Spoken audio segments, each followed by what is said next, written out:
we are proud to have the Pratham IAS alumni, Ms. Anuradha Tiwari, IAS, Commissioner Garhwal, Uttarakhand, amongst us. Please welcome her with thundering round of applause.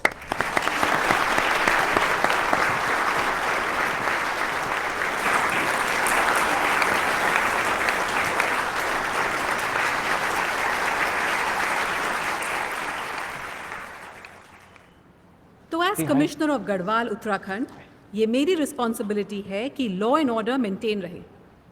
एक civil servant की life में बहुत सारे emotional challenges भी आते हैं, पर कोई कंफ्यूजन नहीं होता। वाली हेल्प के लिए थैंक यू। कॉन्स्टिट्यूशन आपको रास्ता दिखाता है। मैम पॉलिटिशियंस का कितना इंटरफेयर रहता है?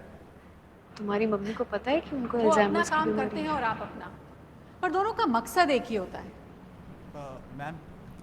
मैम लास्ट अटेम्प्ट तक आते आते मोटिवेशन को कैसे हम आप पर रखें? ये बहुत अच्छा सवाल है। मैंने खुद ही काफ़ी अटेम्प्ट्स लगाए क्लियर करने में। फियर और फ्रस्ट्रेशन इस जर्नी के फेलो पैसेंजर्स हैं और ये रहेंगे ही। तो अपनी जर्नी पे फोकस रखिए और फेलो पैसेंजर्स से बात करने की ज़रूरत ही क्या है। पर मैम, इतने सारे फेल अटेम्प्ट्स के बाद क्या कभी ऐसा फील नहीं हुआ कि अब प्रेशर बहुत ज़्यादा हो रहा है, अब गिव अप कर देना चाहिए? ये सवाल मेरे दिल के बहुत करीब है।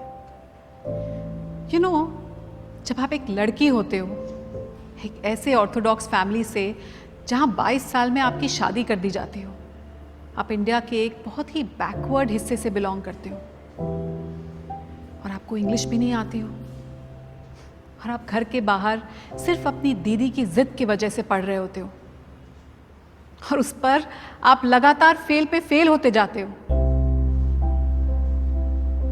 तो हाँ, हर रोज लगता था कि गिव अप कर दूं, और शायद कर भी देती, एक्चुअली डेफिनेटली कर देती। पर उसी वक्त मुझे किसी ने एक बहुत अच्छी बात बताई। उस बात से मेरा एटीट्यूड 180 डिग्रीज फ्लिप कर गया। क्या आप वो बात सुनना चाहेंगे? तो एक स्टोरी सुनिए। 1981 में यूएस में एक प्रोफेसर थे, सेरेमिक्स पढ़ाते थे। उन्होंने एक एक्सपेरिमेंट किया। अपनी क्लास को 2 ग्रुप्स में बांट दिया और 10 दिन का वक्त दिया। पहले ग्रुप को उन्होंने ये टास्क दिया कि वो सिर्फ एक परफेक्ट मटका बनाए, सिर्फ एक। और दूसरी ग्रुप को ये टास्क दिया कि वो जितने हो सके मैक्सिमम मटके बनाए और क्वालिटी की चिंता बिल्कुल ना करें। दोनों ग्रुप्स ने अपना काम शुरू किया। 10 दिन बाद जब रिजल्ट्स आए तो खुद प्रोफेसर ही हैरान हो गए, क्योंकि दूसरे ग्रुप ने न केवल पहले ग्रुप से ज्यादा मटके बनाए, बल्कि हर मटका was better looking, was almost perfect। सब सोच रहे थे कि ये कैसे हो गया। आप जानते हो ये कैसे हुआ?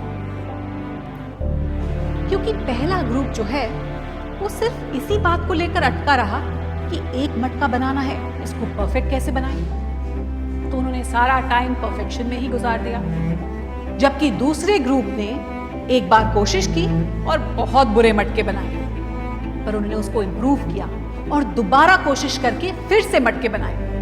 वो फेल हुए पर इम्प्रूव करते रहे, और ऐसे ही अपनी गलतियों से सीखते सीखते उन्होंने शानदार मटके बनाए। तो इसीलिए आप अपनी गलतियों से डरिए मत, भागिए मत। अपनी गलतियों से सीखिए, अपने फेलियर से सीखिए और आगे बढ़ते जाइए। और ये बहुत ही अच्छी बात है कि इस बात को बताने वाले शख्स हमारे साथ यहाँ मौजूद हैं। पर आप उनसे पहली बार मिलोगे ना तो लगेगा जिंदगी बहुत ही होपलेस है। पर Prakash sir, it worked for me. बेटा, यू वर लकी। अगर ये पॉटवेयर एक्सपेरिमेंट मैंने पहले पढ़ लिया होता तो मैं भी अपना चौथा अटेम्प्ट देता, और फिर आज पोडियम पर तुम्हारी जगह मैं खड़ा होता। But it's okay sir. जो फेल होता है ना, वही बता सकता है कि कहां गलतियां न करें। कभी कभी आपका सबसे खराब खिलाड़ी देश का सबसे अच्छा कोच बन जाता है। क्यों? एवरेज प्लेयर ही बोलते थे बेटा। तो आप सब डटे रहिए, फेलियर से मत भागिए, क्योंकि फेलियर ही आपको सिखाता है और फेलियर ही आईएएस बनाता है। आप सब लोग पोएम्स तो पढ़ते होंगे मोटिवेट होने के लिए। तो मेरा एक फेवरेट पोएम, ये एक फेवरेट पंक्ति आप लोगों के साथ शेयर करती हूँ कि कौन कहता है आसमान में सुराख हो नहीं सकता। कौन कहता है कि आसमान में सुराख हो नहीं सकता। एक पत्थर तवेद से उछालो यार। हाँ।